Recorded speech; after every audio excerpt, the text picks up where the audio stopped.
जगावं की मरावं हा एकच सवाल आहे. जगावं की मरावं हा एकच सवाल आहे. या दुनियेच्या उखिरड्यावरती खरकट्या पत्रावळीचा तुकडा होऊन जगावं बेशरम लाचार आनंदानं, की फेकून द्यावं हे देहाचं लत्तर त्या गुंडाळलेल्या जाणीवेच्या यातनेसह मृत्यूच्या काळ्या शार वहामध्ये. तसं वडिलांचं आणि माझं भांडण मी 11वीत असताना झालं आणि मी घर सोडलं. 11वी आपण घर सोडलं? मी 11वीत असताना घर सोडलं. तिथून आत्ता इथं पुढे येऊन त्यांच्याबद्दल कसलाही राग राहिलेला नाही. किंबहुना मी असं म्हणतो की आज मी इथं असं असायला कारणीभूत कदाचित एका चांगल्या अर्थानं तेच आहे. म्हणजे दारिद्र्य जरी असं असलं तरी त्याची जाण नव्हती. म्हणजे की आपण फार गरीब आहे. कारण जन्मालाच अशा अवस्थेत आलेलो होतो की असं वाटत होतं की हे असंच असतंय. यापेक्षा वेगळं आयुष्य काय असणार. आम्ही तिघजण भावंड होतो. आता मी एकटाच आहे. म्हणजे माझ्या खरं तर बोटाला धरून चालायला शिकलेली, माझ्या अंगाखांद्यावर उड्या मारून खेळलेली पाठची भावंड डोळ्यासमोर गेली. वाटतं की मी फार सहन नाही केलं. सहन केलं ते माझ्या आईने केलं. 2 मुलं, कारण ती लहान होती आणि त्यामुळं माझ्याकडे रडत बसायला वेळ नव्हता. लढायलाच पाहिजे. आणि त्याहीपेक्षा महत्त्वाचं म्हणजे मी रोज ज्या मुलांच्या समोर शिक्षक म्हणून त्यांचा उभा राहत होतो, ती मुलं हे बघत होते. अशा रडायचं नाही, गड्या लढायचा, थेट तुफानाला भिडायचा, यायचीच वादळी दाही दिशा, उरात घेऊन लढायचा, रडायचं नाही, गड्या लढायचा.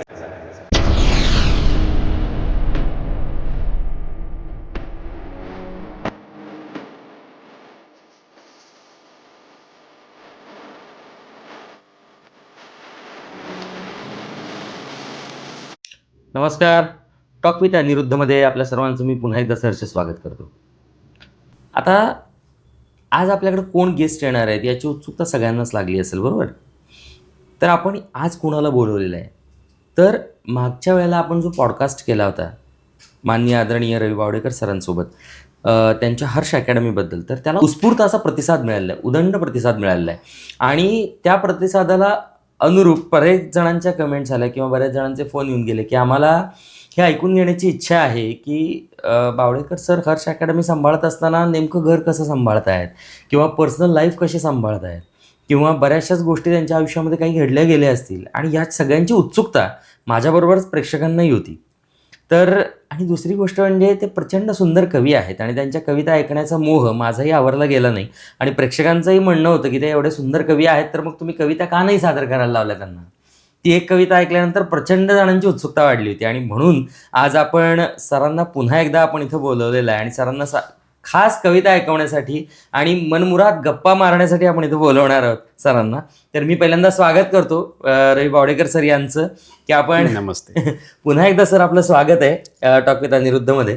आज बोलवण्यामागचं नेमकं रिझन असं आहे की आपण मागच्या वेळेला ज्या काही गप्पा मारल्या होत्या तर त्या फक्त अकॅडमी संदर्भात होत्या. तर आज आपण मनमोकळ्या गप्पा मारणार आहोत आणि त्यासाठी मी तुम्हाला बोलवलेलं आहे. सगळ्यात पहिल्यांदा मला हे ऐकायला आवडेल की आपलं बालपण कसं होतं, आपलं शिक्षण कुठं झालं आणि आपले आई वडील याबद्दल तुम्हाला काय सांगायला आवडेल? अच्छा, खरं तर मी मागच्या पॉडकास्टमध्येही सांगितलेलं होतं की माझं मूळ गाव सातारा जिल्ह्यातील कराड तालुका आणि त्याच्यामध्ये कृष्णा नदीच्या काठी वसलेलं रेठरे बुद्रुक, की जिथं कृष्णा सहकारी साखर कारखाना हा महाराष्ट्रातील एक अत्यंत चांगला आणि दर्जेदार साखर कारखाना चालू आहे. तर तिथं ते माझं मूळ गाव आणि माझं बालपण हे अर्थात तिथंच गेलं. माझं शिक्षण तिथं इयत्ता 11वीपर्यंत तिथंच झालं आणि मग मी 12वीला इस्लामपूरला म्हणजे आजच्या ईश्वरपूरला आलो. तर माझ्या बालपणाच्या सांगण्यासारख्या गोष्टी म्हणजे फार विशेष अशा काही नाहीत. घरची अत्यंत गरिबी, म्हणजे ज्याला दारिद्र्य म्हणता येईल की दळभद्री, दारिद्र्य ही दळभद्री असावं अशा सिच्युएशन. म्हणजे मला आठवतं की आम्हाला बऱ्याचदा जेवायलाही मिळायचं नाही. अरे बा. आणि मग आम्ही शेजारी राहायला माळ्यात असल्यामुळं ऊसाच्या रानातून ऊस मोडून आणायचो आणि ते खाऊन आम्ही रात्री काढलेले आहेत.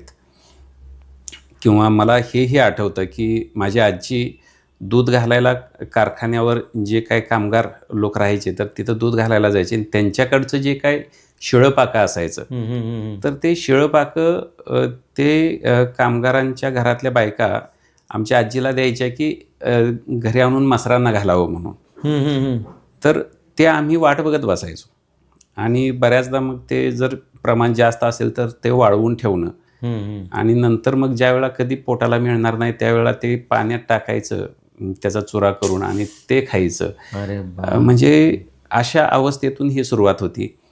कारण वडिलांचा विचार जर करायला गेलो तर वडील त्यांच्या काय पर्सनल गोष्टींमुळं ते ड्रिंक करत होते. म्हणजे माझ्या जन्माच्या आधीपासून ते ड्रिंक करत होते अगदी आजपर्यंतही.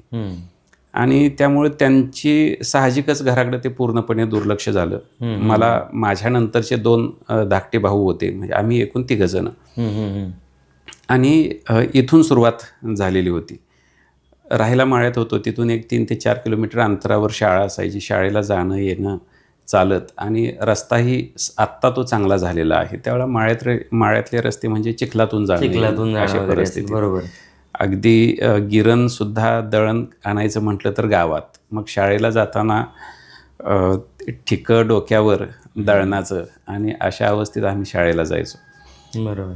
पण खरं सांगू ते दिवस सुंदर होते. म्हणजे दारिद्र्य जरी असं असलं तरी त्याची जाण नव्हती. म्हणजे की आपण फार गरीब आहे. कारण जन्मालाच अशा अवस्थेत आलेलो होतो की असं वाटत होतं की हे असंच असतं, यापेक्षा वेगळं आयुष्य काय असणार नाही. मग आजूबाजूला ज्या वेळेला काही लोकांचं आयुष्य वेगळं बघायला सुरुवात केली, म्हणजे समजायला लागलं की अरे यापेक्षा पण वेगळं काहीतरी आहे, तर मग प्रश्न पडायला लागले की मग आपलंच आयुष्य असं का. मग त्याचा अभ्यास, मग त्याच्यानंतर मग त्याच्यातून बाहेर पडणं हा विषय सुरू झाला. आणि याच टप्प्यात वडिलांचं आणि माझं भांडण मी 11वीत असताना झालं आणि मी घर सोडलं. 11वीमध्ये आपण घर सोडलं? मी 11वीत असताना घर सोडलं 1998 मध्ये. आणि मग मी इस्लामपूरला आलो. इस्लामपूरला आल्यानंतर ही सुरुवातीचे काही दिवस मी फुटपाथवर राहत होतो. अरे बापरे. कारण इस्लामपूरला मावशी होती माझी, पण मला इस्लामपूर माझ्यासाठी त्यावेळेला खूप मोठी सिटी होती आणि कुठेतरी आपण घाबरणं म्हणजे आपण कुठेतरी चुकणार हाच विषय डोक्यात होता. मी माझ्या गावापासून इस्लामपूरपर्यंत जवळपास 23-24 किलोमीटर अंतर आहे, ते चालत अनवाणी गेलेलो होतो. पण त्यावेळेला डोक्यात एक विचार मात्र नक्की होता की आपण कधीतरी या रस्त्यानं परत आपण आपल्या 4 व्हीलरमधून येऊ, हा मात्र विचार होता. आणि ते एवढ्या लवकर वास्तवात येईल असं वाटलं नव्हतं, पण स्वप्न बघितलेली सत्य होता हे लक्षात येतं. तर बालपणात खूप आनंददायी होता अशातला भाग नाही, पण जे होतं त्याच्याबद्दल तक्रार नाही. बरोबर. मग आई दुसऱ्यांच्या रानात काम करायला जायची आणि मग आई आम्हा 3घांना सांभाळणं आणि वडिलांची जी काही परिस्थिती होती त्या हँडल करत त्यांचं ते तसं असणं आम्ही 4घांनीही सहन केलेलं आहे. आणि मग ते सहन करत करत पुढं येणं. मग त्यावेळेला आमचं गाव खरं तर चैनीचं रेटर म्हणून ओळखलं जातं. त्याची कारणं आहेत की गावाच्या 3ही बाजूनं नद्या आहेत, त्यामुळं गावातली म्हणजे संपूर्ण जमीन 100% बागायत, ऊस पीक, आणि त्यामुळे फार काय करावं लागत नाही आणि कारखान्याचा ऊसाचा पैसा येतो. बरोबर. तर या गोष्टींमुळं दारूचं प्रमाण जास्त, त्यामुळे आजूबाजूला असे खूप कोणाचे आदर्श घ्यावेत असं काय वातावरण तिथं फारसं नव्हतं. मग कुठेतरी आई सांगायची मात्र की आपल्याला ह्याच्यामध्ये पडायचं नाही, आपल्याला काहीतरी असं बनवून दाखवायचं की बाकीच्यांनी तुमचा आदर्श घ्यायला हवा. ते कुठेतरी एक वाक्यासारखं कानावर पडायचं असा विषय झाला. शाळेत खूप हुशार होतो अशातला हे भाग नाही, पण जे काय होतं त्याच्यात म्हणजे स्वतःच्या म्हणजे पुढच्या वर्गात पाठवावा लागायचा नाही. जे काय होतं ते स्वतःच्या कष्टानं पास होण्या इतपत मार्क्स मिळायचे. 10वीला मात्र इंग्लिश आणि गणितमध्ये नापास 100% होणार ही खात्री होती बोर्ड एक्झामला. आणि त्यामुळे मी आईला सांगितलं की मी नापास होणार आहे. आईने मला सांगितलं की माझी क्षमता इथपर्यंतच आहे तुम्हाला आणायची, कारण तुझ्यानंतर अजून 2 जण आहेत. आता तुला इथून पुढे शिकायचं असेल तर तू तुझ्या बाळावर शिक, तुझे तू पैसे कमाव आणि शिक. बरोबर. मग मी 10वीचा शेवटचा पेपर ते 10वीचा रिझल्ट, हा मधला जो 2-2.5 महिन्यांचा काळ होता तो पूर्णपणे मी आईबरोबर भांगलायला जात होतो.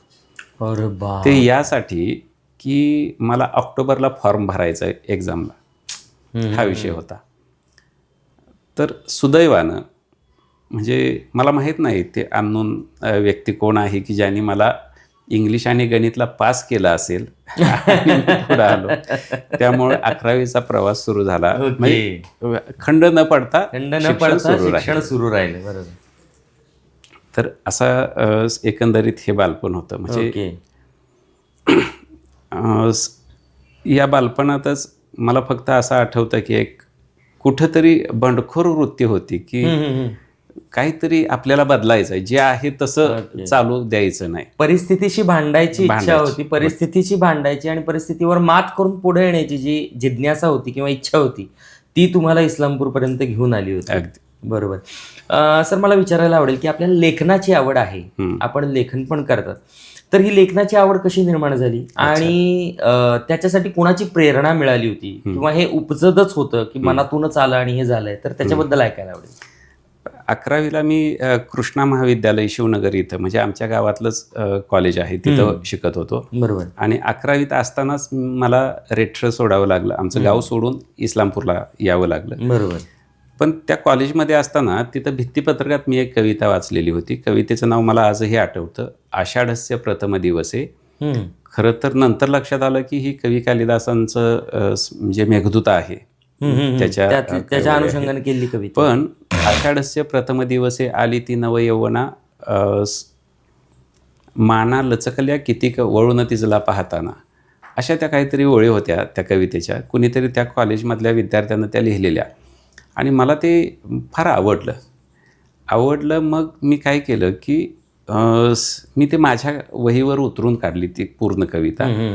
आणि 12वीला ज्यावेळेला मी इस्लामपूरला आलो त्यावेळेला इस्लामपूरला कवयित्री शैला सायनाकर मॅडम ह्या साहित्यिक म्हणून महाराष्ट्रभर त्यांचं नाव होतं. तर त्यांच्याकडे ते भित्तीपत्रकाचं काम होतं. मग मला असं वाटत होतं की माझी पण कविता कुठेतरी तिथं लागायला हवी. आणि मग ती मी तर कधी काही लिहिलेलं नाही. मग ती जी वहीवर उतरून काढलेली कविता होती, तर ती कविता मी मॅडम त्यांच्याकडे गेलो आणि म्हटलं ही मी लिहिलेली कविता आहे आणि ती लावा तिथं.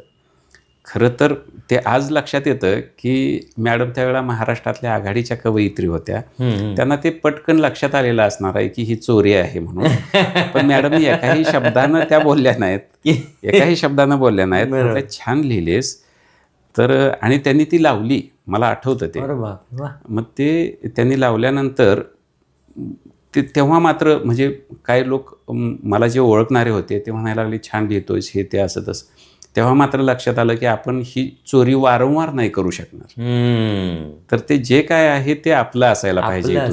सुरुवात तर झालेली आहे, पण आता इथून पुढे जे काय आहे ते आपल्या बळावर असायला पाहिजे. तर वाचनाची खरी सुरुवात म्हणजे लिहिण्याची खरी सुरुवात ही मला वाटतं माझ्या वाचनापासूनच झाली. मला लहानपणापासून वाचायची सवय होती आणि आजच्या सारखे मोबाईल त्या काळी नव्हते. म्हणजे त्याबद्दल मी थँक्स म्हणेन की हे मोबाईल लेट आले आपल्या आयुष्यामध्ये, त्यामुळं खूप वाचता आलं. म्हणजे अगदी मी शाळेला जाताना आमच्या घरापासून शाळा 3 ते 4 किलोमीटर अंतरावर, तर रस्त्यावर साधा पेपरचा तुकडा जरी पडलेला दिसला तरी तो वाचत जायचं.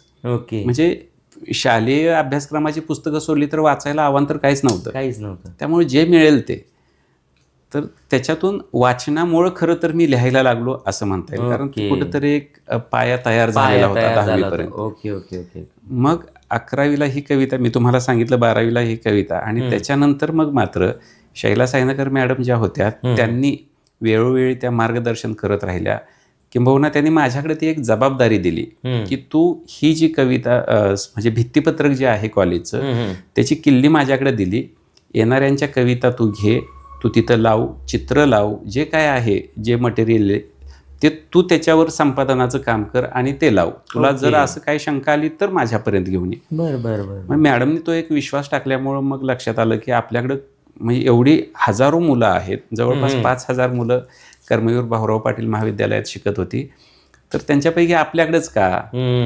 आणि मग त्याच्यातून ती आवड निर्माण झाली. ओके. मग प्रेरणा कुणापासून मिळाली तर ती आदरणीय शैला सायनाकर मॅडम त्यांच्याकडून. मॅडम कारण त्यावेळेला महाराष्ट्रातल्या आघाडीच्या साहित्यिका होत्या. ओके. आणि त्यांना मिळणारा तो मान सन्मान बहुमान, त्यांचे पेपरला लेख यायचे, त्यांच्याकडे मोठमोठे लोक यायचे, त्यांच्यामुळे यायचे इस्लामपूरला. तर हे सगळं बघितल्यानंतर कुठेतरी असं वाटायला लागलं की आपण त्यांच्या संपर्कात आहोत तर आपणही तसं बनायला पाहिजे आणि त्याच्यातून प्रेरणा निर्माण झाली. आणि मग हे लेखनाची सुरुवात झाली. अगदी जसं तुम्ही म्हणालात की वाचनातून लेखनाची निर्मिती झाली आहे, म्हणजे वाचायला तुम्हाला आवडत होतं. बरोबर. तर मला विचारायला आवडेल की असं कोणतं पुस्तक किंवा अशी कोणती कविता आहे जी तुम्हाला भावलेली आहे, तुमची अशी नाही पण अशी बाहेरची, तुम्ही जे वाचनात आलं अवांतर वाचनामधलं कुठला असा लेख आहे, असं कुठलं पुस्तक आहे, अशी कुठली कविता आहे जी तुम्हाला भावली आहे, असं काय आहे त्याच्याबद्दल सांगायला आवडेल?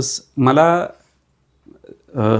मी अवांतर वाचलेल्या साहित्यिकांच्या मध्ये मला कवी कुसुमाग्रज किंवा नाटककार म्हणून त्यांचंच नाव वि.वा. शिरवाडकर हे फार आवडतात. त्याची दोन कारणं आहेत. एक तर त्यांचं लिखाण सहज वाचत गेलं तरी समजत जातं, म्हणजे ते समजून घेण्यासाठी वेगळे प्रयत्न करावे लागत नाहीत. ओके. अगदी त्यांची कवितेचाच उल्लेख निघाला म्हणून त्यांची काना नावाची कविता ही सगळ्यांनाच प्रेरणादायी आहे. अर्थात ती तशी माझ्याही बाबतीत होती आणि सुदैवानं मी त्याच क्षेत्रात नंतर एक शिक्षक म्हणून काम करायला लागलो. बरोबर. तर माझ्याकडेच तो रोल आला की पाठीवरती हात ठेवून फक्त लढ म्हणा. बरोबर.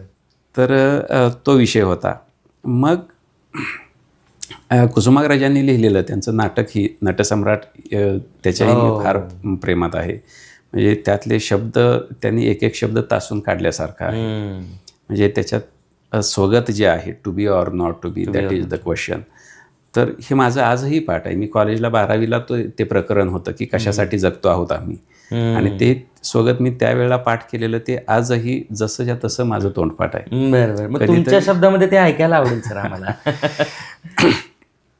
खरं तर ते जवळपास 70-75 वर्ष वयांचे ते नटसम्राट म्हणून केलेले आप्पासाहेब बेलवलकर ते होते.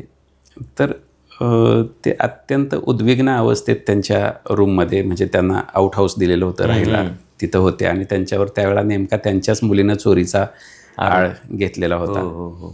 आणि त्यांच्या पत्नीला ते सरकार म्हणायचे.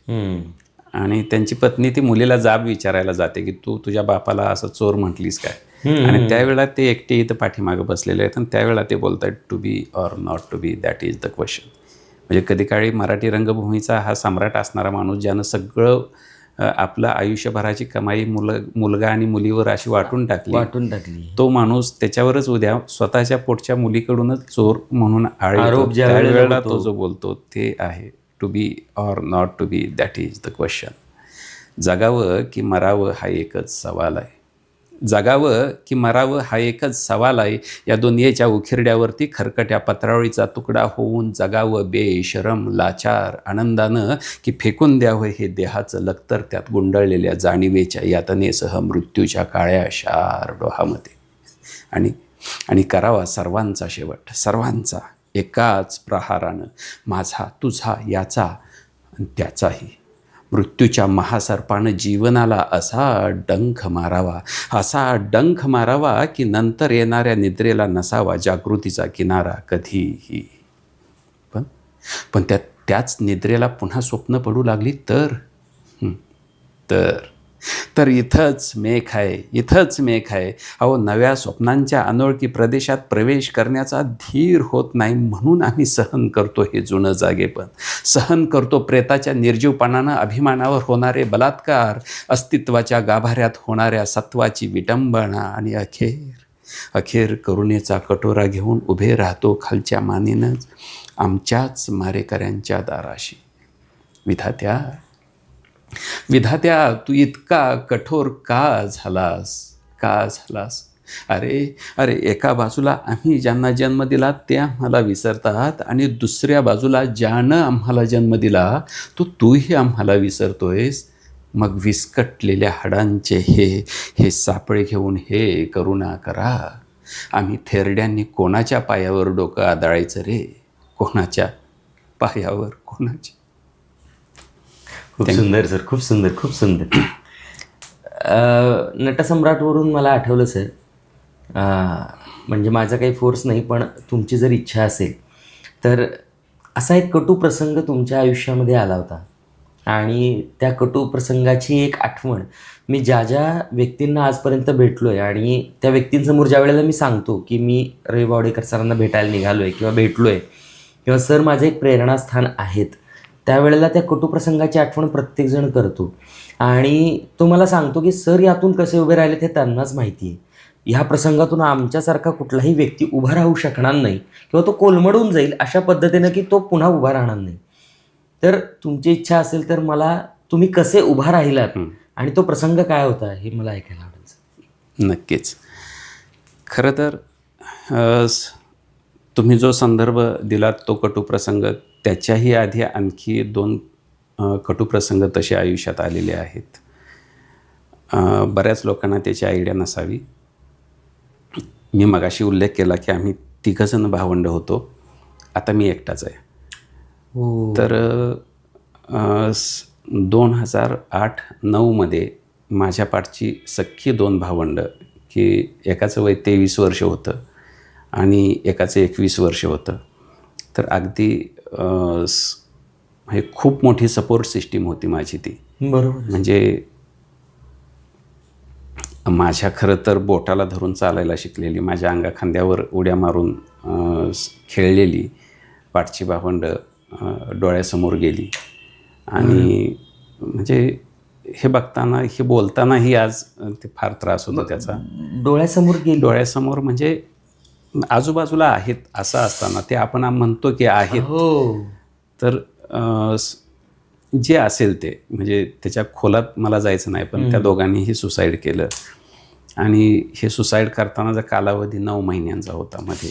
अरे बापरे. तर मला असं वाटतं की मी फार सहन नाही केलं. सहन केलं ते माझ्या आईनं केलं.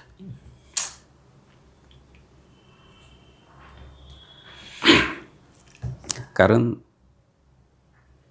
वडील असे होते, म्हणजे एवढं प्रचंड कष्ट करून लहानाचं मोठं केलेलं होतं मुलांना, आणि त्यांचं जाणं कुठल्याही आईला ते पेलवणार नाही. बरोबर. वडील अगदी आजही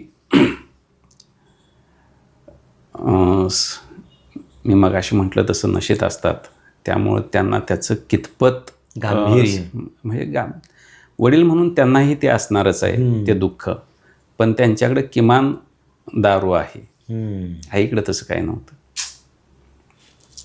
आणि त्याच्यानंतरची मग ही परिस्थिती की जे तुम्ही म्हणता येते की 2018 म्हणजे माझी जीवनसंगिनी, अर्धांगिनी, माझी बायको, ती ॲक्सिडेंटमध्ये गेली.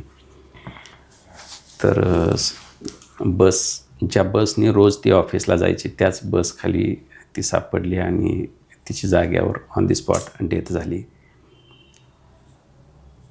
तर मी सावरलो, मला सावरायलाच पाहिजे होतं. म्हणजे माझ्याकडं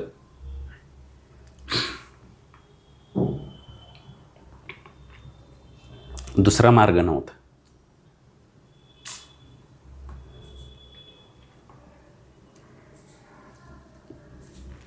हा सायलेंट खूप जास्त बोलून जातोय सर.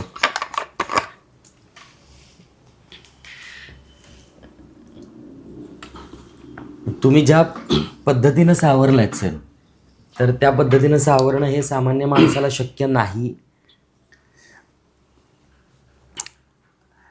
त्याची कारणं अनेक आहेत, पण मला असं वाटतं की मी जे काही वाचलं तोपर्यंत, त्या दिवसापर्यंत जे काही वाचत आजपर्यंत आलेलो होतो, तर त्या वाचनानं मला बरंचसं बळ दिलं. म्हणजे मी असं वाचलेलं की माझ्यापेक्षा बऱ्याच मोठ्या प्रमाणात अजून दुःख इतरांनी सहन केलेले आहे, आणि हे मी बऱ्याच लोकांची चरित्र वाचल्यामुळं माहिती होतं. मग त्या मानानं मग म्हटलं की माझ्याकडे 2 ऑप्शन होते, रडायचं की लढायचं. मी त्यातल्या दुसऱ्या ऑप्शनचा म्हणजे त्याची निवड केली.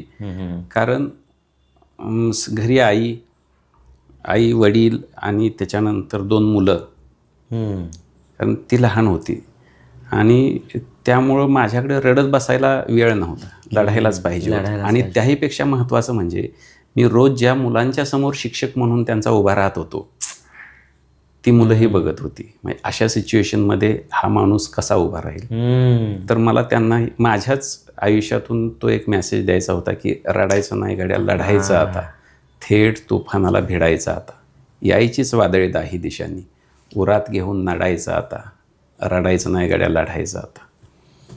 तर हे लढणं हे सुरुवातीपासून, जन्माला आल्यापासून किंबहुना त्याच्या आधीपासून हे चालू होतं असं म्हणू, आणि ते आजही चालू आहे. त्यामुळं कार्ल मार्क्सला त्याच्या मुलीनं एका ठिकाणी प्रश्न विचारला होता की बाबा, जीवनाची व्याख्या तुमच्या नजरेतून काय आहे? तर मार्क्सनी तिला एका शब्दात फक्त उत्तर दिलेलं होतं. मार्क्स तिला म्हटलेला की लढणं, फाईट ही जीवनाची व्याख्या आहे. आणि मग ज्याला हे समजलं की लढणं हेच अंतिम आहे, तर मग तो शेवटपर्यंत जातो. मग कितीही मोठी संकटं येऊ देत, कितीही अडचणी येऊ देत. आणि मग हे वैयक्तिक ज्या वेळेला मी माझं पर्सनल लाईफ म्हणून बघतो, त्यावेळेला दुःख होणं साहजिकच आहे. आपली माणसं गमावणं ह्याच्या एवढं दुःख दुसरं काहीच नाही. पण ज्या वेळेला तुम्ही सामाजिक लेवलला जातात, त्यावेळेला आपल्या दुःखावर पांघरून घालूनच जावं लागतं. ते तिथं सगळ्यांच्या समोर ओपन करून त्याचं हे करू शकत नाही, भांडवल नाही करू शकत आपण. बरोबर. तर या गोष्टी आहेत. म्हणून मुलांना हे आजपर्यंत मी म्हणजे जे संपर्कात येतात त्या सगळ्यांना मी हे सांगण्याचा, मला असं वाटतं, मला नैतिक अधिकार आहे की कितीही अडचणी आल्या तरी त्याच्यावर मात करून उभा राहता येतं. कारण हे जर आपण आधी मुलांच्या समोर करून दाखवलं तर मग मुलं आपल्याकडे बघून ते करतील. आणि अशा पिढ्या आहेत की छोटी अडचणी निर्माण झाल्या तरी सहजपणे हारपत करणारी मुलं आजूबाजूला दिसतात. त्यावेळेला मग आपल्याला हरकत करून चालणार नाही. त्यांना सांगावं लागेल की अरे हे काहीच नाही, म्हणजे फाईट करणं अजून खूप मोठं बाकी आहे. नाही, हे प्रेरणादायी आहे. आणि प्रत्येक प्रेक्षकांना हेच सांगायचं की सर, ह्या सगळ्या प्रसंगातून एवढ्या पद्धतीनं सावरू शकतात, तर एक प्रेरणास्थान आपल्यासमोर आहे की खरंच रडायचं नाही गड्या, लढायचं आहे आपल्याला. आणि लढणं हा एकमेव जीवनाचा भाग असू शकतो, रडणं हा भाग नाही. हेच सरांना यातून सगळ्यातून सांगायचं आहे. सर, मला आपल्याला विचारायला आवडेल की आपण लेखन जे करत आहात, तर त्यामध्ये एकांकिका लेखन आहे, साहित्याचं लेखन आहे, काव्यसंग्रह आहे, कविता आहेत. तर ह्या सगळ्या लेखनामध्ये तुमची आवड काय? एकांकिका, काव्यसंग्रह किंवा इतर, तुमची आवड नेमकी काय आणि ती का? खरं तर मला सगळ्यात जास्त लिहायला आवडतं ते म्हणजे एकांकिका. ओके. त्याचं कारण असं आहे की लिहिल्यानंतर ती पुस्तकात राहत नाही, ती स्टेजवर येते. ओके. कारण माझं लिहून काम संपलं की तिथून पुढं दुसऱ्या कोणाचं तरी काम चालू होतं. ओके. मग एखादा दिग्दर्शक असेल, एखादा अभिनय करणारा मुलगा असेल किंवा अभिनेत्री, किंवा नेपथ्य असेल, रंगभूषा असेल, लाईट असेल, म्युझिक असेल, ह्या सगळ्या गोष्टी तिथून पुढचे लोक कामाला लागतात. बरोबर. आणि ते जे लिहिलेलं आहे, मी जे बघितलेलं होतं ते दृश्य स्वरूपात लोकांच्या समोर घेऊन जातात रंगभूमीवरून. बरोबर. त्यामुळं ही पुढची जी प्रोसेस आहे ना, ही पुढची प्रोसेस फार आनंददायी आहे. बरोबर. दुर्दैवानं कवितेच्या बाबतीत असं होत नाही. कविता लिहिली जाते आणि मग बऱ्याचशा कविता ह्या पुस्तकातच संपून जातात, त्या बऱ्याचदा लोकांच्या समोर येत नाहीत. काही ठराविक कविता ह्या म्हणजे त्या कवितांच्या बाबतीत 2 प्रकारच्या कविता म्हटल्या जातात की मंचीय कविता, की ज्या स्टेजवरून सादर केल्या जातात किंवा लोकांच्या टाळ्या मिळतात. अशाच कविता प्रामुख्यानं स्टेजवरून सादर केल्या जातात. अगदी माझ्याही कविता अशा काय आहेत. आणि प्रत्येक जो कविता सिरियसली लिहितो त्या प्रत्येकाच्या अशा दोन्ही प्रकारच्या कविता तुम्हाला बघायला मिळतील. तर मंचीय कविता आणि ज्याला असं आपण म्हणू की काळजातल्या कविता. बऱ्याचदा काळजातल्या कविता मंचीय असू शकत नाहीत. मला आवडणारी माझी फार वेगळी कविता जी आहे ती वेगळी आहे, पण ती स्टेजवरून कधी परफॉर्म नाही करता आली, किंवा तिचं ते नेचर नसतं, किंवा ती समजून घेण्यासाठी त्याच्यात म्हणजे खूप खोलवर जावं लागतं. आणि मंचीय कवितेच्या बाबतीत तेवढा वेळ उपलब्ध नसतो. बरोबर. कारण एक कविता वाचून झाल्यानंतर लगेच पुढची कविता तिथे येत असते. त्या कवितेवर विचार करायला फारसा वेळ भेटत नसतो. तर ते एकांकिकेच्या बाबतीत असेल किंवा नाटकांच्या बाबतीत असेल तर तिथं पुढच्या बाकीच्या बऱ्याचशा लोकांचे त्याला त्यांच्या अँगलनं त्याच्यावर प्रोसेस सुरू होत होते. वेगवेगळे अँगल आपल्यालाही कळतात त्या एकांकिकेच्या बाबतीत. पण दुसऱ्या बाजूला हे पण आहे की जर तुम्ही पाऊण तासाचं एक एकांकिका सादर करणार असाल तर त्या एकांकिकेतून तुम्ही जो मेसेज देणार आहे समाजाला तोच मेसेज कवितेच्या फक्त 4 ओळींमधून पण देता येतो की ज्याच्यासाठी फक्त 10 ते 12 सेकंद गरजेचे असतात. फक्त ते लोकांनी मनापासून ऐकली पाहिजे, काळजापासून ऐकली पाहिजे. तुम्ही एकांकिकेच्या बाबतीत सांगितलं सर की तुम्हाला एकांकिका लिहायला आवडतात. तर तुम्हाला तुमची अशी कोणती एकांकिका आहे जी मनाला आवडते आणि भावली आहे? मी आत्तापर्यंत ज्या काही एकांकिका लिहिल्या त्यातली माझी सगळ्यात पहिली एकांकिका पाणी रे पाणी. की ज्या एकांकिकेनं खरं तर धुमाकूळ घातलेला होता त्यावेळेची सगळ्यात सुंदर एकांकिका पाणी रे पाणी होती आणि सगळे पारितोषिक त्या पाणी रे पाणीला मिळाली होती. सुंदर एकांकिका होती. म्हणजे कर्मवीर भाऊराव पाटील महाविद्यालयाला पहिल्यांदा एकांकिका ह्याच्यामध्ये बक्षीस मिळालेलं होतं. या विभागात पहिलं बक्षीस मिळालेलं होतं. शिवाजी विद्यापीठानं त्याचं हिंदीमध्ये रूपांतर केलेलं होतं, दिल्लीमध्ये सादर केलेली होती. त्या एकांकिकेतून जे पहिल्यांदा कलाकार जे स्टेजवर आले तर ते कलाकार आज त्या क्षेत्रामध्ये म्हणजे नाटक असेल किंवा चित्रपट असेल, रंगभूमी किंवा चित्रपट, तर त्या क्षेत्रामध्ये किंवा TV सिरियल असतील त्या क्षेत्रांमध्ये वेल नोन आहेत, प्रस्थापित झालेले अगदी एस्टॅब्लिश ऍक्टर आहेत ते त्या क्षेत्रामध्ये. तर त्यांची सुरुवात या पाणी रे पाणीमधून झालेली होती. त्याच्यानंतर सॉरी डेमोक्रेसी सॉरी, मी त्याच्याबद्दल तुम्हाला वेगळं सांगणं काय सॉरी डेमोक्रेसी सॉरी ही मी माझ्या आयुष्यामध्ये केलेली पहिली एकांकिका आणि ती सरांनी लिहिली होती. ती अगदी माझ्या काळजाच्या जवळ आहे. अगदी 2009-10चा काळ असणार आहे. आणि तर त्याच्यातून म्हणजे फार बंडखोर असं वर्णन आहे. आणि मला आठवतं की मी त्यावेळेला सांगितलेलं होतं की हे डायलॉग जरी तुम्ही बोललात तरी सुद्धा अभिनयाचं पारितोषिक मिळून जाईल. तर ते आणि मी टॉक विथ अनिरुद्धा या पॉडकास्टच्या सर्व रसिक प्रेक्षकांना सांगू इच्छितो की मला ज्या वेळेला असं वाटलेलं होतं की या भूमिकेला कोण न्याय देईल आणि त्यावेळेला अनिरुद्ध डोळ्यासमोर होता आणि मला जेवढं वाटलेलं होतं त्यापेक्षा वरच्या लेवलला नेऊन ह्यानं त्या भूमिकेला न्याय दिला आणि उत्कृष्ट अभिनयाचं पारितोषिक पण मिळालेलं होतं. तर त्या भूमिकेने सर मला काय दिलं तर त्या भूमिकेने मला इस्लामपुरात एक वेगळं स्थान निर्माण करून दिलं. इस्लामपूरमधल्या किंवा आत्ताच्या ईश्वरपूरमधल्या तिथले जे काही दिग्गज कलाकार होते, जे दिग्दर्शक होते की ज्यांच्याकडे मी विनवणी केली होती की मला काहीतरी काम मिळेल का किंवा काहीतरी सर मला घ्या, तर त्यांना माहिती नव्हतं अनिरुद्ध कोण आहे.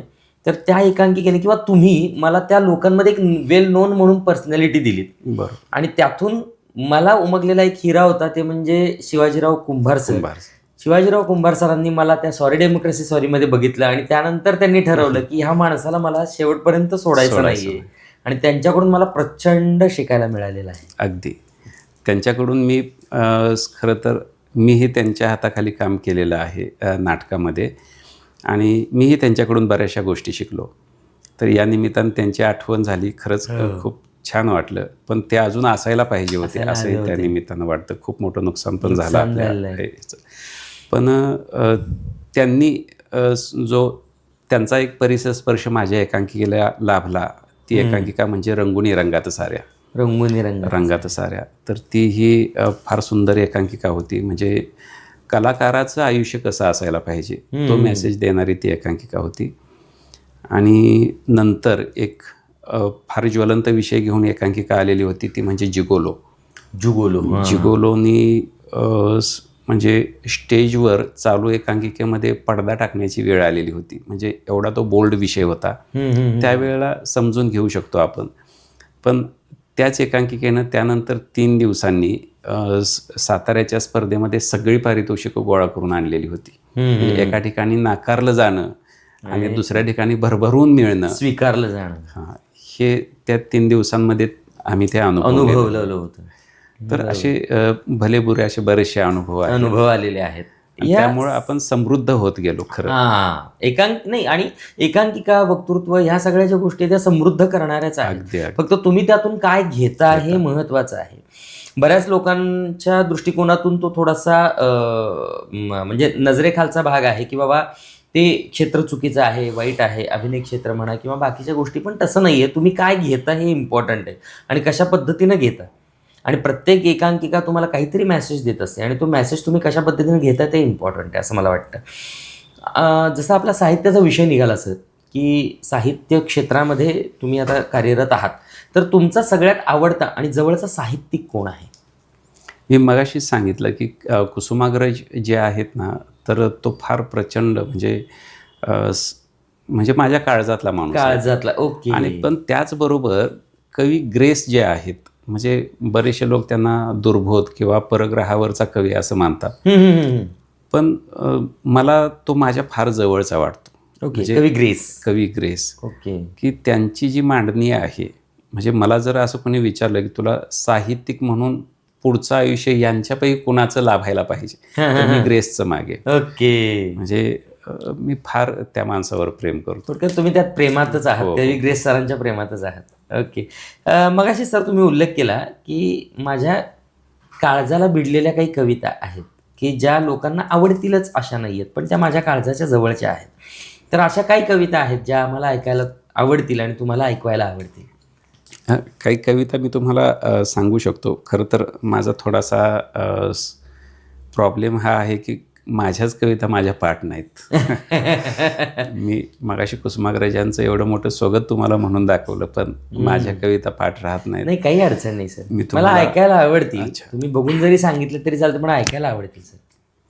मी माझं जे एक आता पुस्तक आलेलं आहे, याच वर्षी पहिलं पुस्तक काव्यसंग्रह प्रकाशित झालं. ओके. घनघोर काळीजभर. ओके. तर या पुस्तकात हे पुस्तक मी अर्पण केलेलं आहे. मला ही अर्पण पत्रिका बऱ्याच लोकांना आवडली.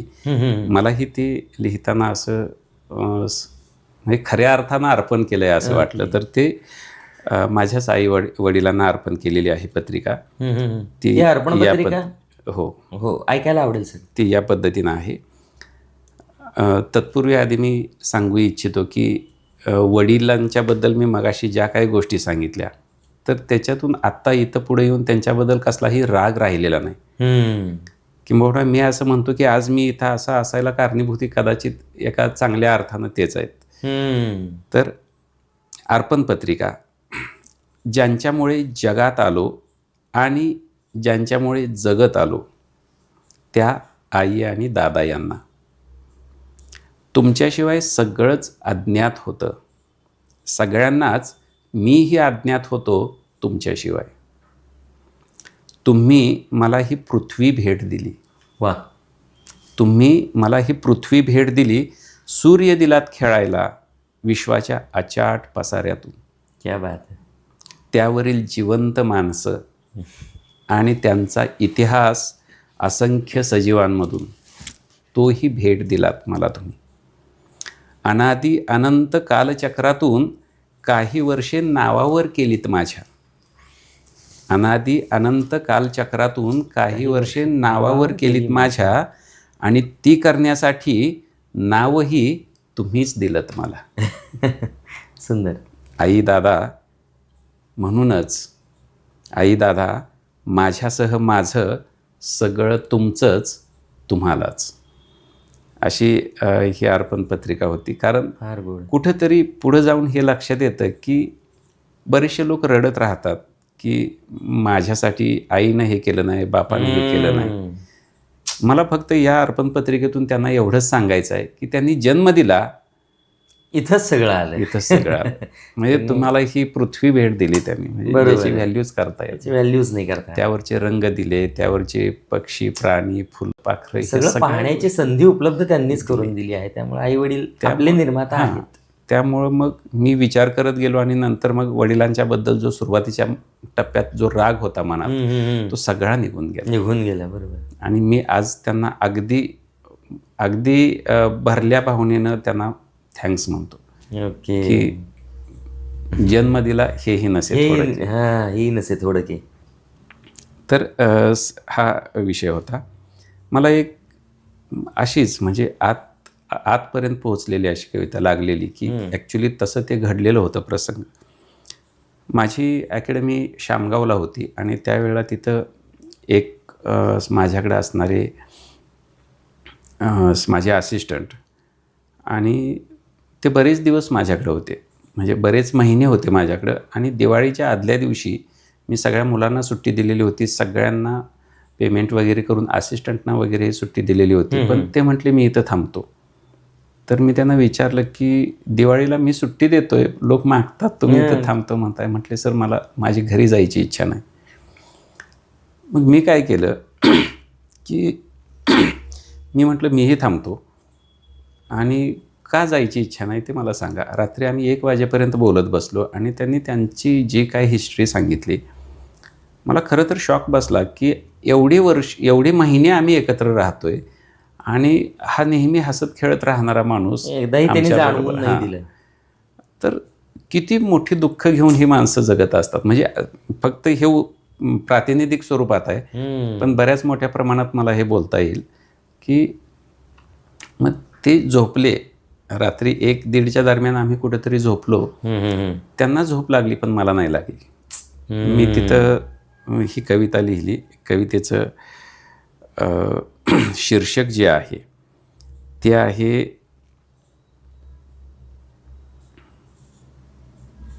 मोर आणि लांडोर. म्हणजे हे बऱ्याचदा स्टेजवर घेऊन येता येत नाहीत या कविता. मोराने लांडोरीची तक्रार तिच्या माहेरी केली. आता यातला मोर म्हणजे प्रातिनिधिक स्वरूपात हे सिम्बॉल आहे, मोर आणि लांडोर. पण आज बऱ्याचशा नातेसंबंधांमध्ये, बऱ्याचशा पतीपत्नीच्या नातेसंबंधांमध्ये त्या अनुषंगानं जर ही कविता बघितली तर बऱ्याच लोकांपर्यंत ती पोहोचेल. बरोबर. मोराने लांडोरीची तक्रार तिच्या माहेरी केली. इन्स्टा, फेसबुक, व्हॉट्सअपवर तिचा अख्खा दिवस जातो म्हणून. मोराने लांडोरीची तक्रार तिच्या माहेरी केली. इन्स्टा, फेसबुक, व्हॉट्सअपवर तिचा अख्खा दिवस जातो म्हणून. तर लांडोरीने मोराकडे डायरेक्ट घटस्फोटच मागितला. अरे बाप. मोराने पिल्लांकडे बोट दाखवले. मोराने पिल्लांकडे बोट दाखवले. तिने हक्क सांगितला. खरं तर हेच आहे. मोराने पिल्लांकडे बोट दाखवले. तिने हक्क सांगितला. तिने मोराकडे पोटगी म्हणून त्याची पिसे मागितली. न्यायालय नेहमीच लांडोरीच्या बाजूने. आपल्या समाजाचा हा विषय आहे. बरोबर. एका वाक्यात येतंय न्यायालय नेहमीच लांडोरीच्या बाजूने. आता मोर मोकळा आणि लांडोर भरगच्च. आता मोर मोकळा आणि लांडोर भरगच्च.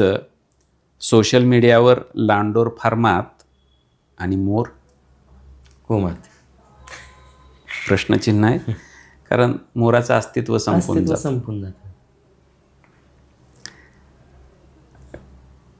खरं तर मला ही मी कविता लिहिली आणि त्यानंतर 2 महिन्यामध्ये त्या मोरानं त्या प्रश्नाचं उत्तर दिलं मला, सुसाईड करून. अरे म्हणजे मी त्यावेळेला तो विचार केला. म्हणजे मोर शेजारी झोपलेला आहे माझ्या, मी कविता लिहितोय त्या मोराकडे बघून. आणि काय होणार पुढं जाऊन या मोराचं. तर 31 डिसेंबर मला वाटतं त्या रात्री त्या मोरानं इथलं सगळं आपलं अस्तित्व संपवून टाकलं. हे समाजातली शोकांतिका आहे आणि हे प्रकर्षाने प्रत्येकाने अनुभवलं पाहिजे, जाणवलं पाहिजे प्रकर्षाने की काय पद्धतीचा त्रास आपण देत आहोत एखाद्या व्यक्तीला. बरं, एवढी मोठी कर्म नाही आहेत किंवा एवढी मोठी कुठली गोष्ट नव्हती, एक छोटीशी गोष्ट होती आणि त्याच्यातून आपल्याला काही गोष्टी रिकवर करता आल्या असत्या, परत घेता आल्या असत्या, बोलता आल्या असत्या. पण ह्या सगळ्या गोष्टी न बोलता, न करता, सगळ्या गोष्टी जर आपण फक्त घ्यायच्याच जर म्हटलं, तर मग जवळजवळ त्या लांडोरीनी नुसतं मोराचं काही घेतलं नाही, तर सगळंच हिरावून घेतलं, आयुष्याचं सगळं हिरावून घेतलं मला असं मला वाटतं. फक्त एक गोष्ट या निमित्तानं म्हणायची आहे. म्हणजे इथं लांडोरीचा विषय फारसा महत्त्वाचा मला वाटत नाही. बऱ्याच ठिकाणी बऱ्याच लोकांच्या बाबतीत या गोष्टी होत असतील, पण व्यक्त होणं खूप गरजेचं आहे. म्हणजे जर मोर गप्प बसला, कुठंच व्यक्त झाला नाही, तर शेवटी स्फोट होणार आहे. त्यामुळं या निमित्तानं मला हे सांगायचं आहे की कोणी ना कोणीतरी आपल्या आयुष्यात असं असायला पाहिजे की ज्यांनी म्हणजे एकमेकांची सुखदुःख शेअर करता यायला पाहिजेत, बोलता हे शेअरिंग करण्याची जागा प्रत्येकाच्या आयुष्यात आजच्या काळात याआधी कधी नव्हती, एवढी गरजेची बनलेली आहे. बरोबर. शेअरिंग पर्सन असणं गरजेचं आहे किंवा शेअरिंग होणं गरजेचं आहे. जर आपण शेअरिंग नाहीच केलं तर मग त्या त्रासदायक गोष्टी घडू शकतात, अगदी असं आपल्याला सांगायचं आहे. सर, आपलं एक अष्टपैलू व्यक्तिमत्व आहे, तर ते अष्टपैलू व्यक्तिमत्व म्हणजेच काय, तर मला प्रेक्षकांना पहिल्यांदा सांगायला आवडेल की सरांनी शैक्षणिक, साहित्यिक, आर्थिक, सामाजिक, क्रीडा या सगळ्या क्षेत्रामध्ये सर कार्यरत आहेत. तर सरांना मला हे विचारायला आवडेल की शैक्षणिक क्षेत्राबद्दल आपण काय सांगाल, की प्रेक्षकांना माझ्या काय सल्ला द्याल, शैक्षणिक क्षेत्र कशा पद्धतीनं आहे की ज्यात तुम्ही कार्यरत आहात? मी खरं तर शैक्षणिक क्षेत्रात तुम्हाला म्हटलं तसं किंवा मागच्या पॉडकास्टमध्ये पण आपली त्या संदर्भात चर्चा झाली की 24 वर्ष सलगपणे, अखंडपणे या क्षेत्रात मी काम करतो आहे आणि हजारो विद्यार्थी आजपर्यंत हाताखालून गेलेले आहेत. बरोबर. इस्लामपूर किंवा सांगली जिल्हा या ठिकाणी बऱ्यापैकी त्या क्षेत्रात एक चांगली पोझिशन आहे की लोक ओळखतात एक चांगल्या अर्थाने. आणि माझ्याकडून बाहेर पडलेली बरीचशी मुलं, म्हणजे मी स्कॉलरशिपचे पण क्लास घ्यायचो, नवोदय वगैरे, तर ह्याच्यातून पण बाहेर पडलेली मुलं वेगवेगळ्या क्षेत्रात चांगल्या ठिकाणी काम करत आहेत.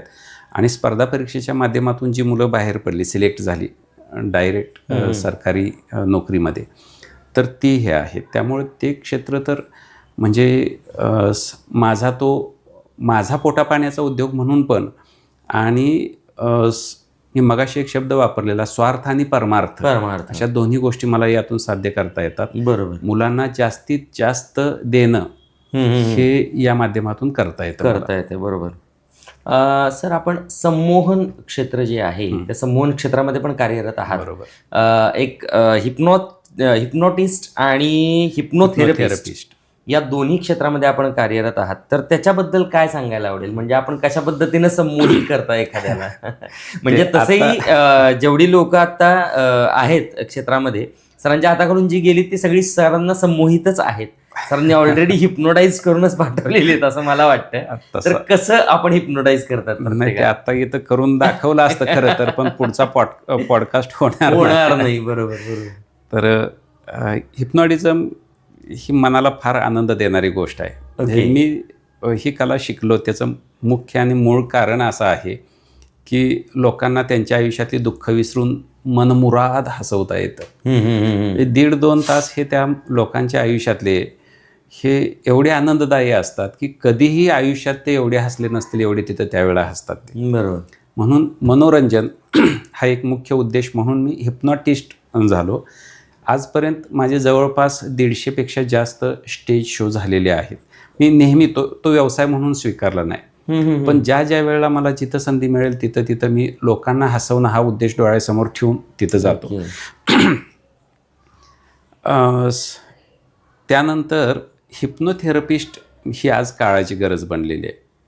म्हणजे हिप्नॉटिझम करून एखाद्यावर थेरपी करायची म्हणजे हा मानसिक आजाराशी संबंधित असा विषय असतो की एखाद्या प्रकारची भीती जर एखाद्याच्या मनामध्ये बसली असेल किंवा चित्रविचित्र भास होत असतील किंवा असे अनेक हजारो प्रकार आहेत की जे मनाच्या क्षेत्रामध्ये मनावर इफेक्ट केलेले आहेत, मनावर आघात केलेले आहेत आणि त्यामुळं एखादी व्यक्ती त्याचं नॉर्मल लाईफ जगू शकत नाही. म्हणजे ती व्यक्ती तिथं अडकली तिथून पुढे जाऊ शकत नाही. तर त्याला त्याच्या आयुष्यातला तो घटक काढून टाकणं हे हिप्नोथेरपिस्ट म्हणून करता येतं. ओके. आणि ती आज काळाची गरज आहे, कारण बरेचसे लोक आज एवढे प्रॉब्लेम्स क्रिएट झालेत अवतीभोवती की त्या कशा ना कशा तरी प्रॉब्लेममध्ये तो अडकलेला असतो.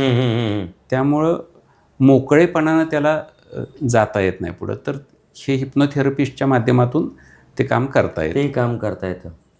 आणि असे म्हणजे फार भयानक अशा प्रकारच्या 2 केसेस मला या निमित्तानं आठवतात की त्या पूर्णपणे मॅरिड असणाऱ्या 2 लेडीच्या बाबतीतल्या होत्या ह्या. आणि त्या दोन्ही केसेसमध्ये मला फार आनंद होतो की ते त्यांचा आज नॉर्मल लाईफ जगतायत. त्यांच्या म्हणजे खरा प्रश्न होता की तो त्यांच्या मुलाचा, म्हणजे लहान बाळ होतं आणि ते ॲक्सेप्ट करायला तयार नव्हते, हे माझं बाळ आहे. अरे बाप. म्हणजे आई असून ॲक्सेप्ट करायला तयार नव्हती. अरे बापरे. तर आणि मग हे काय नेमकं का असं होतंय, काय ताळमेळ काय लागत नव्हता. तर ते ह्याच्या माध्यमातून ते करता आलं, प्रॉपर रिझल्ट देता आला आणि मग ते त्या मुलाचं आयुष्य खूप चांगल्या पद्धतीनं पुढे गेलं. मग हिप्नोथेरपिस्ट म्हणून आपण ते कार्य केलं. अगदी. मग आता संमोहन शास्त्र जे आहे, जे हिप्नोटिझम म्हणा, हिप्नोथेरपिस्ट म्हणा, तर याच्यासाठी वेगळी काही ट्रीटमेंट, म्हणजे वेगळे काही कोर्स करावे लागतात, काही ट्रीटमेंट्स घ्यावे लागतात? मी वैयक्तिकपणे आयुष मंत्रालयाचा हिप्नोथेरपिस्ट कोर्स केलेला आहे. सरकारी केंद्रीय कोर्स आहे हा. तर तो केलेला आहे.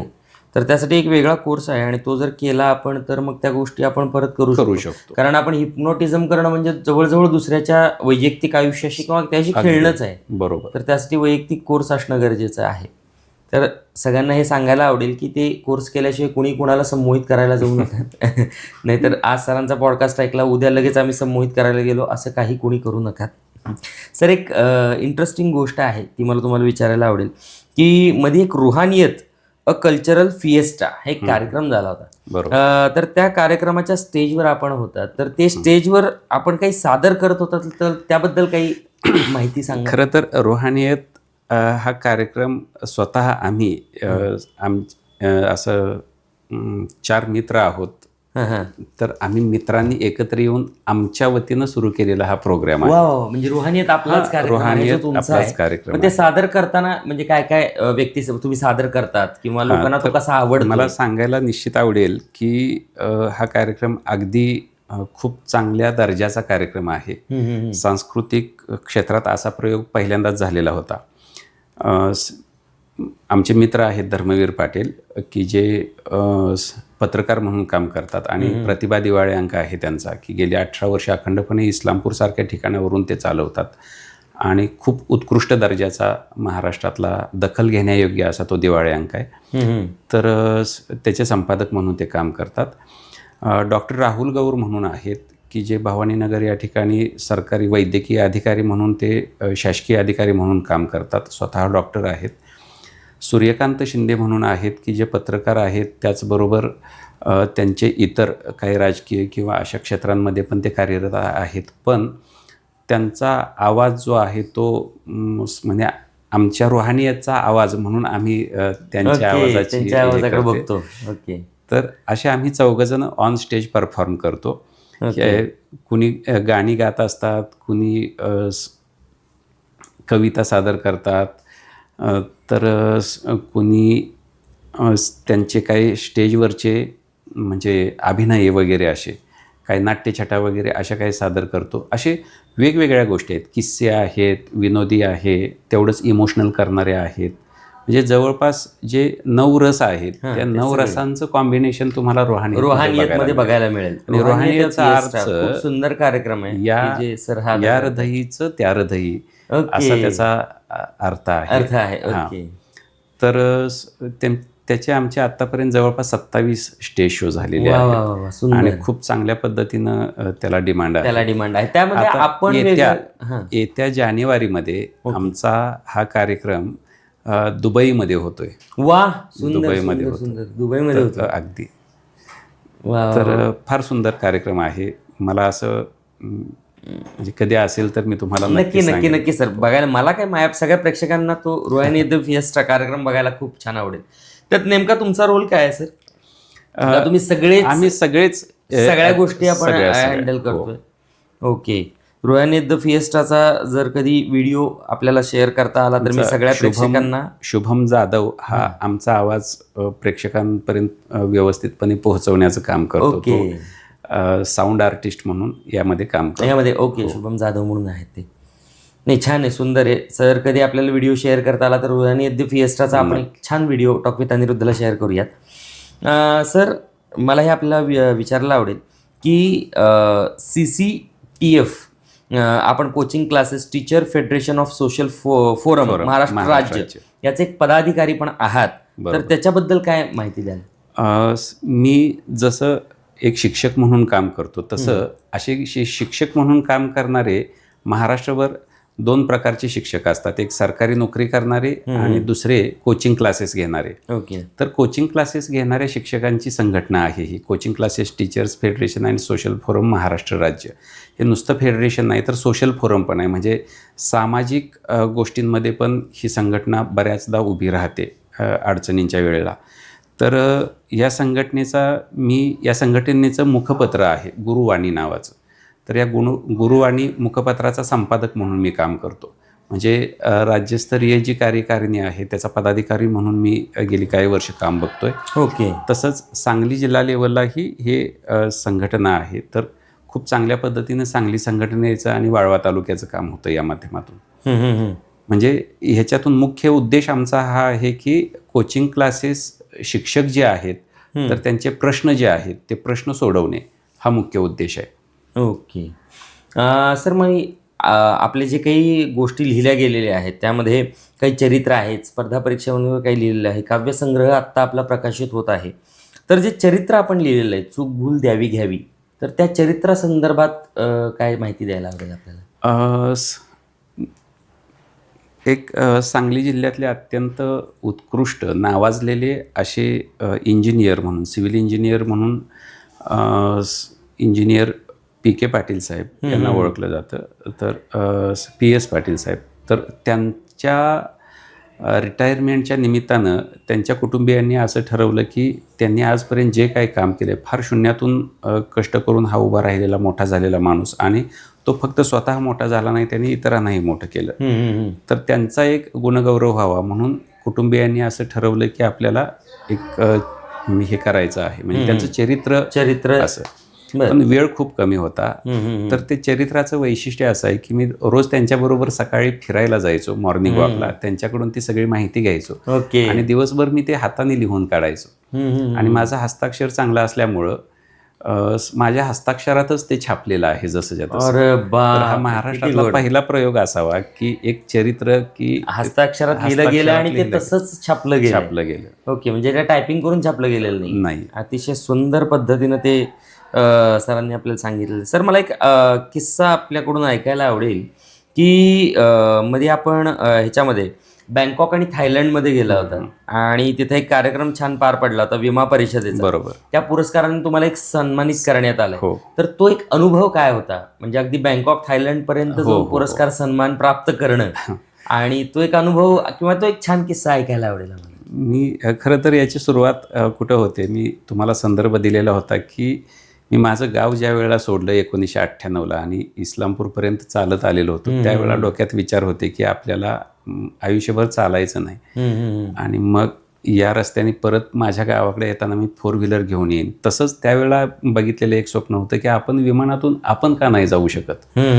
आणि तो विषय होता. अर्थात याच्या आधी बऱ्याचदा विमानातून जाण्या येण्याचा योग आला होता, पण भारतातून बाहेर जाण्याचा योग हा या निमित्तानं पहिल्यांदा आला. त्यामुळं खरं तर देशाच्या सीमोल्लंघन या निमित्तानं करता आलं. आणि आता मी मगाशी म्हटलं तसं आता दुबईला इथून जगाची कवाडं खुली झाली असं म्हणता येईल. रुहानियत द फिएस्टाच्या निमित्तानं आता जगभर फिरणं होणार आहे सरांचं.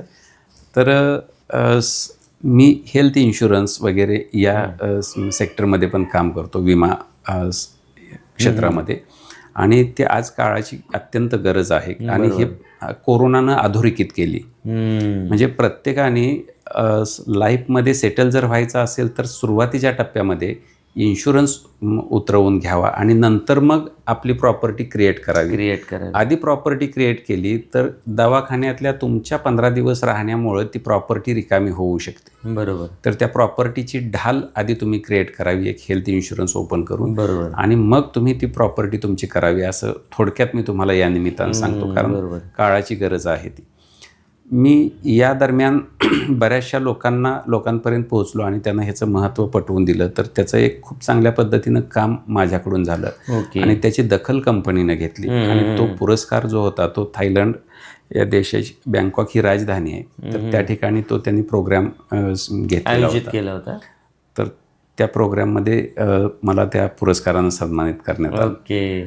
मध्ये एका कवितेच्या निमित्तानं पण आपल्याला जाण्याचा योग आला होता दिल्लीला, आणि तिथं जाऊन आपण एक सुंदर कविता सादर केली होती. बरोबर. तर ती कविता आणि त्याच्यासारख्या काही कविता ज्या आहेत त्या मला ऐकायला आवडतील. खरं तर दिल्लीला मी जी कविता सादर केली तेही एक स्वप्न होतं. या निमित्तानं ती स्वप्नपूर्ती झाली. अखिल भारतीय मराठी साहित्य संमेलन जे दिल्लीमध्ये झालं फेब्रुवारीमध्ये, तर ते 98वं साहित्य संमेलन, डॉक्टर तारा भवाळकर त्याच्या अध्यक्षा होत्या आणि नरेंद्र मोदी भारताचे आदरणीय पंतप्रधान त्यांच्या हस्ते त्याचं उद्घाटन झालं होतं. शरद पवार होते त्या स्टेजवर, नरेंद्र मोदी, देवेंद्र फडणवीस साहेब. तर ह्या सगळे लोक तिथं होते आणि त्यांच्यासमोर ह्या सगळ्या गोष्टी सादर करण्याची संधी मिळाली. या 98व्या अखिल भारतीय मराठी साहित्य संमेलनासाठी निमंत्रित कवी म्हणून आम्हाला सिलेक्शन होतं, बोलवलेलं होतं. तुम्ही स्टेजवर होतात सर, आणि मी बघितलेलं आहे की तुम्हाला ती कविता सादर करताना. म्हणूनच मला हे किस्सा आणि हे प्रेक्षकांना सांगायला आवडेल की सरांना निमंत्रित कवी म्हणून दिल्लीला बोलवण्यात आलं होतं आणि सरांचा सन्मानही तिथं झालेला आहे.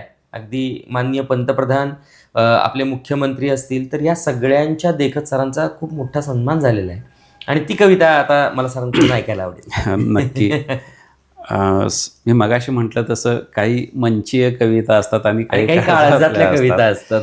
तर एक कवीच्या अनुषंगानं ही कविता, निशा एक टीकाकार, मी तिथं अखिल भारतीयच्या स्टेजवरून सादर केलेली ही कविता टॉक विथ अनिरुद्धा या पॉडकास्टमधून आणखी एकदा आपल्या प्रेक्षकांसाठी सादर करतो. ह्या कवितेच्या पाठीमागची भावना अशी आहे की एक कवी आहे आणि त्याची एक मैत्रीण आहे.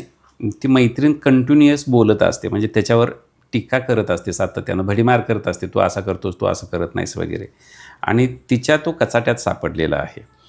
तर या अनुषंगानं की कवीकडून त्याच्या भोवतालचे लोक काय अपेक्षा करत असतात ते मांडण्याचा प्रयत्न. निशा ही माझ्या पर्सनल लाईफमधली माझी कॉलेजची मैत्रीण आहे.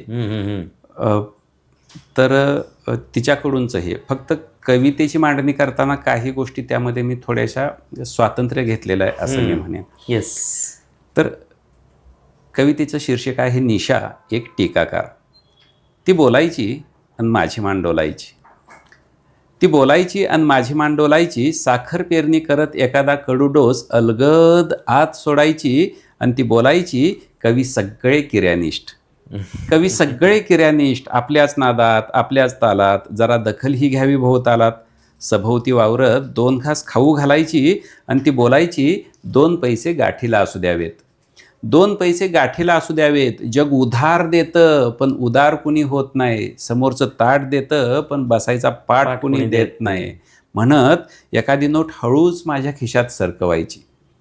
कवी कफल्लक म्हणत एखादी नोट हळूच माझ्या खिशात सरकवायची आणि ती बोलायची, कवी महाशय तुम्ही शब्दांचे प्रभू, कवी महाशय तुम्ही शब्दांचे प्रभू, पण तुम्हाला कुणी पूजत नाही. महाराज फक्त शब्दानं बी कधी रुजत नाही. कल्पनेला माझ्या ती अशी उभी आडवी सोलायची, कल्पनेला माझ्या ती अशी उभी आडवी सोलायची आणि ती बोलायची, आपल्या जीवाची जरा काळजी घ्यावी, कवितेतल्या जीवाला स्पंदन नसतं. आपल्या जीवाची जरा काळजी घ्यावी, कवितेतल्या जीवाला स्पंदन नसतं. म्हणूनच शब्दांसाठी थोडं माणसांसाठीही जगायचं असतं. वास्तव आणि कल्पनेतला असा अलगद गुंता खोलायची, वास्तव आणि कल्पनेतला असा अलगद गुंता खोलायची आणि ती बोलायची, 2 ओळी माझ्यासाठी लिहिल्या नाहीस तरी चालेल, दोन वळी माझ्यासाठी लिहिल्या नाहीस तरी चालेल, तुझ्यासाठी झुरणाराला काळजात जरा जागा दे, मुक्त मोकळा पतंग माझा त्यास लावण्यात तुझ्या हातचा एक रेशीम धागा दे, एक रेशीम धागा दे. वा वा वा. जखमी करून शब्दांनी मला शब्दांनीच हळूवार चुंबायची, जखमी करून शब्दांनी मला शब्दांनीच हळूवार चुंबायची आणि ती बोलायची, एवढं बोलले म्हणून राग येईल, एवढं बोलले म्हणून राग येईल 72, पण मला कवी जगावासा वाटतो. एवढं बोलले म्हणून राग येईल 72, पण मला कवी जगावासा वाटतो, जसा जसा आंधळ्याला सूर्य बघावासा वाटतो, जसा आंधळ्याला सूर्य बघावासा वाटतो. आता ओलावल्या डोळ्यांनी तीच हळूवार कविता बनायची, आता ओलावल्या डोळ्यांनी तीच हळूवार कविता बनायची आणि माझी मान डोलायची, माझी मान डोलायची, माझी मान डोलायची. वा वा वा वा. सुंदर. सरांनी खूप सुंदर पद्धतीनं सादरीकरण केलेलं आहे. अशी कोणती अजून एखादी कविता आहे का सरशी तुम्हाला सादर करायला आवडेल, जी तुम्हाला आवडलेली अशी? हो. जाता जाता शेवट एक सुंदर अशी कविता होती सर, जी तुम्हाला आवडते अशी. मी मगाशी त्या कवितेतल्या 2 ओळी बोललेलो हे होतो. खरं तर प्रत्येकानं लढत राहिलं पाहिजे, म्हणजे लढणं माझ्या लेखी खूप महत्त्वाचं आहे. आणि हे लढताना म्हणजे बऱ्याचदा तरुण मुलं वेगवेगळ्या प्रकारची नशा करताना आपण बघतो. मला त्यांना सांगायचं आहे की ही नशा जरूर करा तुम्ही, पण ती कशाची असायला पाहिजे की जी नशा आपल्याला ओळख निर्माण करून देईल. तर ती लढाईची नशा असायला पाहिजे. त्याच आशयाची ही कविता मी आपल्यासमोर मांडतो इथं आपल्या प्रेक्षकांसाठी, की काही उदाहरणं या कवितेतून दिलेली आहेत की त्या लोकांनी लढाईची नशा केली म्हणून ती जगाच्या इतिहासात अजरामर झाली. आपल्या अवतीभोवतीचीच उदाहरण. कवितेचं शीर्षक आहे लढाईची तू कर नशा. आणि हे प्रत्येक व्यक्तीसाठी हा मेसेज आहे. रडायचं नाही गाड्या, लढायचं आता. रडायचं नाही गाड्या, लढायचं आता. थेट तुफानाला भिडायचं आता. अरे यायचीच वादळे दाही दिशांनी, उरात घेऊन नडायचं आता. रडायचं नाही गाड्या, लढायचं आता. संकट आलं घालून खाली, संकट आलं घालून खाली, छाताडावर चढायचं आता. अरे तख्त अजिंक्य कुठलंच नसतं, घाव घालून फोडायचं आता. रडायचं नाही गड्या, लढायचं आता. थेट तुफानाला भिडायचं आता. अरे नडलाच माझा राजा शिवाजी, अरे नडलाच माझा राजा शिवाजी, भिडलाच की रे पुरू सिकंदरा. अरे फाडलाच की भगतसिंगाने बुरखा मस्तवाल टरा टरा. अरे एव्हरेस्टच्या माथ्यावरती बघ चढून गेली अरुणिमा, अरुणिमा सिन्हा. एव्हरेस्टच्या माथ्यावरती बघ चढून गेली अरुणिमा, आणि सांगते हिमालयास दीपा मेरी, लढवय्या नसते कुठली सीमा, लढवय्या नसते कुठली सीमा. अरे लढणंच असतं जिंदगी गाड्या, लढणंच असतं जिंदगी गाड्या. लढायची तू कर नशा, लढणं हेच शस्त्र तुझं. लढणंच व्यापलंय दाही दिशा, लढणंच व्यापलंय दाही दिशा. शेवटच्या ओळीत सांगितलंय लढून मिळते ओळख मनुजा. माणसाला जर ओळख मिळवायची असेल, कुणाची ओळख होते? जग कुणाला सॅल्यूट करतं? जो लढलाय त्याला सॅल्यूट करतं. लढून मिळते ओळख मनुजा, हार जितीची तमा नसे. मग तू लढ, तू जिंकलास किंवा पराभव झाला, doesn't matter. Yes yes yes. लढणं महत्वाचं. लढून मिळते ओळख मनुजा, हार जितीची तमा नसे. अरे अवघा जन्म अवघे ब्रह्म, रणांगणा ही सीमा नसे, रणांगणा ही सीमा नसे. क्या बात आहे. लढायचं नाही, रडायचं नाही, लढायचं आहे. या पद्धतीनं अतिशय सुंदर पद्धतीने सरांनी सांगितलेलं आहे. जाता जाता सर, तुम्हाला माझ्या प्रेक्षकांना काय मार्गदर्शन करायला आवडेल, की जसं तुम्ही म्हणतायत रडायचं नाही लढायचं आहे, तसं तुम्ही माझ्या प्रेक्षकांना कसं लढायला सांगाल? तसं मी माझ्या विद्यार्थ्यांना पण बऱ्याचदा हे सांगत असतो, माझ्या मुलांनाही मी हे सांगत असतो की एक प्रश्न स्वतःला आपण विचारू, if he can, if they can, then why not me. म्हणजे एक साधा प्रश्न आहे की एखादी गोष्ट जर तो करू शकतो, ती करू शकते, ते करू शकतात, तर मी का करू शकत नाही? हा प्रश्न स्वतःला विचारा. तुम्हाला बऱ्याच प्रश्नांची उत्तरं तुम्हाला ह्याच्यातून मिळून जातील. म्हणजे माझ्यासारखे 2 हात 2 पाय आहेत, माझ्यासारखंच शरीर आहे समोरच्याला, मग त्याच्यामध्ये अशी वेगळी कोणती गोष्ट आहे की तू माझ्यापेक्षा आज सर्वोच्च ठिकाणी उभा आहे. बरोबर. ती गोष्ट मला असं वाटतं की आपल्या मनाची ताकद असते. म्हणजे तुमच्याकडं असणारी शारीरिक संपत्ती, तुमच्याकडे असणारी आर्थिक संपत्ती, तुमच्याकडे असणारी बौद्धिक संपत्ती, या सगळ्या गोष्टींपेक्षा मला असं वाटतं की तुमच्याकडे असणारी मानसिक ताकद, संपत्ती जी आहे ना, ती खूप महत्त्वाची आहे. ती मॅटर करते. म्हणजे तुम्ही किती खंबीर आहात किंवा तुम्हाला एखादी गोष्ट करायची ठरवली तर ती पूर्ण होईपर्यंत तुम्ही जर तिचा पिच्छा पुरवत असाल तर तुमच्या बाकीच्या कोणत्याही गोष्टी किंवा तुमचा इतिहास वेगळा असतो आणि तुमचं भविष्य वेगळं असतं. म्हणजे ते थोडक्यात शाहरुख खाननी जसं सांगितलेलं आहे, अगर किसी चीज को पूरी शिद्दत से चाहोगे तो पूरी कायनात तुम्हें उस चीज से मिलाने के लिए लग जाती है. या पद्धतीनं सरांनी सांगितलं. अतिशय सुंदर पद्धतीनं सरांनी आपलं मार्गदर्शन केलंय. सर इथं वेळात वेळ काढून आले, सरांनी मार्गदर्शन केलं, पॉडकास्टला सुंदर पद्धतीने भेट दिली आणि या पद्धतीने ते बोललेत. पहिला पॉडकास्टही आपला खूप उत्कृष्ट पद्धतीने गेलेला आहे. याही पॉडकास्टला खूप सुंदर पद्धतीनं आपल्याला प्रतिसाद मिळणार आहेच. तर सरांचे आशीर्वाद असेच आपल्यावर आणि टॉक विथ अनिरुद्ध राहावेत हीच सरांच्या चरणी प्रार्थना करतो आणि आता सरांची रजा घेतो. धन्यवाद sir. Thank you so much. Thank you. धन्यवाद अनिरुद्धा. खरं तर खूप दिवसांनी असं मोकळेपणानं बोलता आलं त्याबद्दल मी अत्यंत आभारी आहे तुमचा. खूप बोलायचं अजूनही बाकी आहे. हो. पण आता सरांना वेळ नाहीये. मला बोलायला खूप आवडेल. मी प्रेक्षकांना सांगू इच्छितो की सरांना पुढे निघायचं आहे. सरांची फ्लाईट आहे आणि फ्लाईट असल्यामुळे सरांना पुढे निघायचं आहे आणि त्यामुळे वेळ नाहीये. जर आता वेळ असता तर पॉडकास्ट अजून 1 तास चालू ठेवला असता आपण, कारण सरांकडून घेण्यासारखं खूप आहे. खूप म्हणण्यापेक्षा प्रचंड आहे. म्हणजे अगदी सर म्हणजे समुद्र आहेत आणि त्यातली फक्त एक बादली मी उचलून घेतलेली आहे टॉक विथ अनिरुद्धसाठी. हेही नसे थोडके, पण एवढं जरी सरांनी मला दिलंय तरी हे माझ्यासाठी खूप आहे असं मला वाटतं. आणि सर आले आणि आवर्जून एवढ्या छान मनमोकळ्या गप्पा मारल्यात. मी सरांचा सततशः ऋणी आहे. असंच प्रेम सरांनी अखंड माझ्यावर ठेवावं. आणि आपण इथं आलात सर, त्याबद्दल खरंच मनापासून धन्यवाद. थँक्यू. मनपूर्वक धन्यवाद.